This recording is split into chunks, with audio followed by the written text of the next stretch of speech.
Taarifa ya kutupiliwa mbali kwa shauri la Yanga kwenye mahakama ya usuluhishi wa kimichezo CAS kuhusiana na dabi iliyoahirishwa Machi 8 mwaka huu limeshtua wengi. Wapo ambao hata hivyo mpaka sasa ni kama hawaelewi kwamba kulikoni. Mbona shauri lenyewe limetupwa haraka sana na CAS?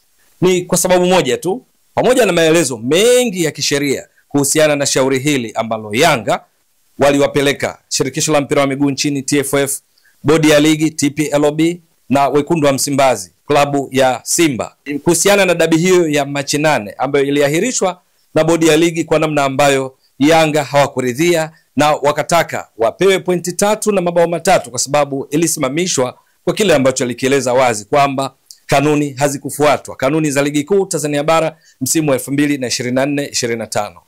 Yanga lilipeleka swala hilo CAS ili kupata usuluhishi, ili mwisho wa siku wapate kile ambacho walikuwa wakikipigania, kwamba wapate pointi 3 na mabao 3 kwa sababu Simba ama bodi ya ligi iliyotoa taarifa ya kuahirishwa kwa mchezo huo hakukuwa na vigezo vya kikanuni vya kuruhusu hilo kufanyika, na badala yake Yanga walihitaji pointi 3 na mabao 3. Ikumbukwe katika siku hiyo ya Machi 8 Simba walieleza dhamira yao ya kutocheza mechi hiyo kwa sababu walikwenda kufanya mazoezi kama kanuni zinavyoruhusu siku moja kabla ya mechi kwenye uwanja ambao utakatumika kwa ajili ya mchezo huo, Simba wakiwa wageni, Yanga wakiwa wenyeji. Hata hivyo, kwa kile ambacho Simba walidai ni kwamba walizuiwa na mabounsa waliowatuhumu kwamba ni wa Yanga.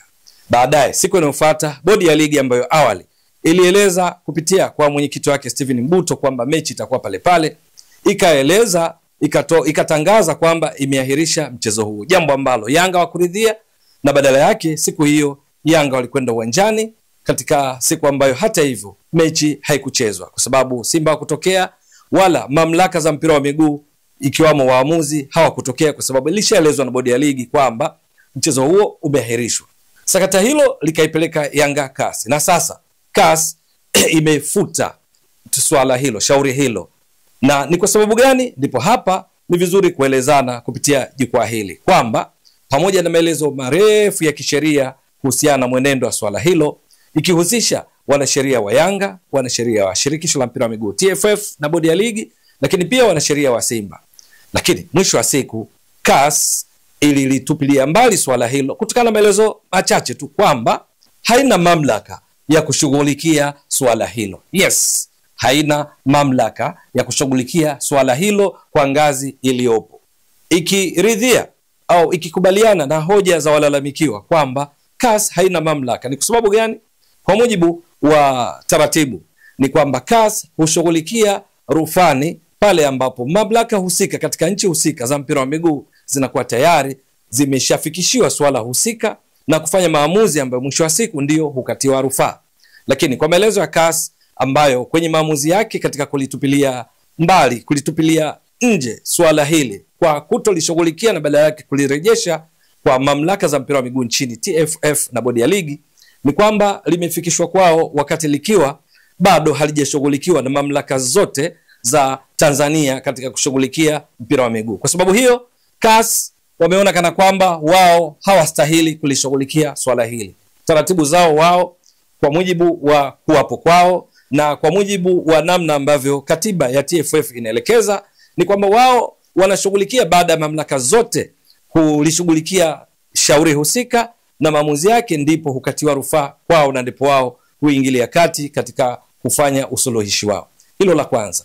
Lakini la pili ni kwamba linahusiana na la kwanza, Yanga hawakutumia mamlaka zilizopo nchini katika kushughulikia swala hilo, ili mwisho wa siku ndipo lipelekwe CAS. Kwa lugha nyingine bado linarudi pale pale. Sababu kubwa ni moja tu, CAS inaona kana kwamba swala hilo limepelekwa kwao visivyo, bali linapaswa kushughulikiwa katika mamlaka za soka zilizopo nchini, maamuzi yao ndipo yapelekwe kwao. Kwa hiyo kwa ufupi tu, hiyo ndiyo sababu ni kwa nini swala la Yanga limetupiliwa mbali. Wenyewe wanasema limekuwa deleted katika orodha ya mashauri waliokuwa tayari kushughulikiwa yaliyofikishwa kwao. Na katika maamuzi yao wameeleza wazi kwamba hakuna gharama zozote ambazo labda Yanga italazimika kulipa zaidi ama taasisi yoyote kati ya hizi miongoni mwa waliohusika katika shauri hili, kwa maana ya TFF, Simba, bodi ya ligi, lakini sana sana Yanga imelipia tu gharama zile za ada ya kuwasilisha kesi ambazo ni frank za Uswizi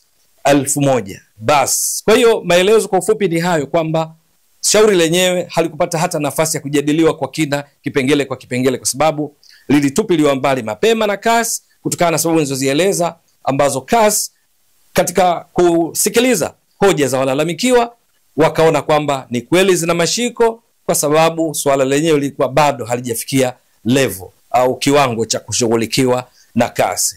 Hiyo ndio sababu kubwa. Sasa kilichobaki labda kusubiri kuona kwamba je, baada ya shirikisho la mpira wa miguu nchini TFF na bodi ya ligi kutolewa kwa uamuzi wa CAS ambao kwa lugha nyingine kuna wapa ushindi wao katika kuendelea na mchakato, je, dabi wataipanga lini? Lakini vile vile kuona ni kwa namna gani dabi hiyo itafanyika, kwa sababu tayari ligi kuu Tanzania bara Yanga wameshacheza mechi 26, Simba mechi 22. Kwa sababu hiyo bodi ya ligi katika taarifa yao walioitoa wameeleza wazi juu ya maamuzi ya CAS na kwamba wao wanaangalia namna gani ya kupitia upya ratiba ya ligi kuu Tanzania bara ili mwisho wa siku kuona namna gani mchezo huo uliokuwa mchezo namba 184 utachezwa.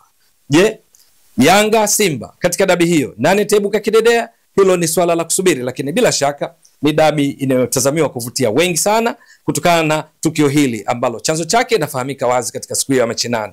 Simba kutokana na kile nilichotoka kueleza awali, kwa kuzuiwa na wale waliowatuhumu kwamba ni mabausa wa Yanga, wakasema hawatapeleka timu, na kesho yake kweli bodi ya ligi nayo licha awali kuripotiwa kwamba mchezo utakuwepo, baadaye ikaeleza kwamba haitakuwepo, lakini mwisho wa siku Yanga wakapinga na kufata utaratibu. Lakini siku zote mpira wa miguu taratibu ufuatwa pale ambapo taasisi au mtu hajaridhika na maamuzi fulani, basi anayo nafasi ya kupeleka swala husika kwenye mamlaka husika, na Yanga wametekeleza wajibu huo kwa kulipeleka CAS, ambapo wao inakumbuka vizuri mara kadhaa walisisitiza hawachezi dabi, hawachezi ngo.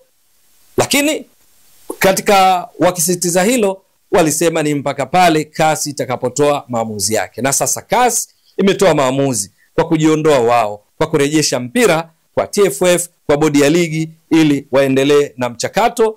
Na kama Yanga itataka kuendelea zaidi na swala hili, bila shaka ni baada ya kulifikisha kwenye mamlaka husika, maamuzi yatolewe, halafu hapo sasa kama wanataka kupinga, wanataka kukata rufaa, ndipo iende CAS kwenye divisheni ya rufani kama walivyofanya. Ikumbukwe shauri hili baada ya kufikishwa na Yanga kutokana na maamuzi ya CAS ambayo yaliridhia maelezo ya walalamikiwa kwamba CAS haina mamlaka, maana yake ni kwamba hakukupatikana nafasi ya kupitia vipengele kwa vipengele kuhusiana na yale ambayo Yanga walilalamikia. Ni kwa sababu ni swala ambalo limetupiliwa mbali mapema sana kutokana na kile kilichoelezwa wazi kwamba CAS inakosa mamlaka ya kisheria kushughulikia swala hili, kwa sababu kuwapo kwa CAS na kile ambacho kimeainishwa katika katiba ya TFF ni kwamba pale ambapo mamlaka za mpira wa miguu nchini Tanzania zitakapokuwa zimeshughulikia swala kwa ukomo wake mpaka mwisho, maamuzi yake ndipo yanaweza sasa kukatiwa rufani CAS. Swala hili kwa maelezo yaliyopo ni kwamba Yanga imelipeleka CAS kabla halijatumia mamlaka zote zilizopo nchini katika kushughulikia masuala hayo ya mpira wa miguu kabla ya kulipeleka CAS. Yani Yanga wameliwahisha kabla ya wakati, na ndio maana limerejeshwa. Kwa hiyo hakuna kipengele chochote kilichojadiliwa kisheria ili kufikia maamuzi, kutokana na ukweli kwamba CAS imejiona kweli haina mamlaka ya kushughulikia swala hilo. Bila shaka imeeleweka ndugu mtazamaji wa jukwaa hili, kwa sababu maelezo yako mengi sana ya kisheria, lakini kimsingi kwa ufupi, kwa mukhtasari, ndio hivyo nilivyojaribu kukuelezea. Ewe mtazamaji wa channel hii, bila shaka umeelewa vizuri. Endelea kuunga mkono channel hii kwa kuhakikisha kwamba una subscribe, una share, una like na kucomment. Mwasilishaji wako ni mimi Ramadhani Mbwaduke almaarufu kama Mzee wa Data. Shukrani jazilan. Bye bye.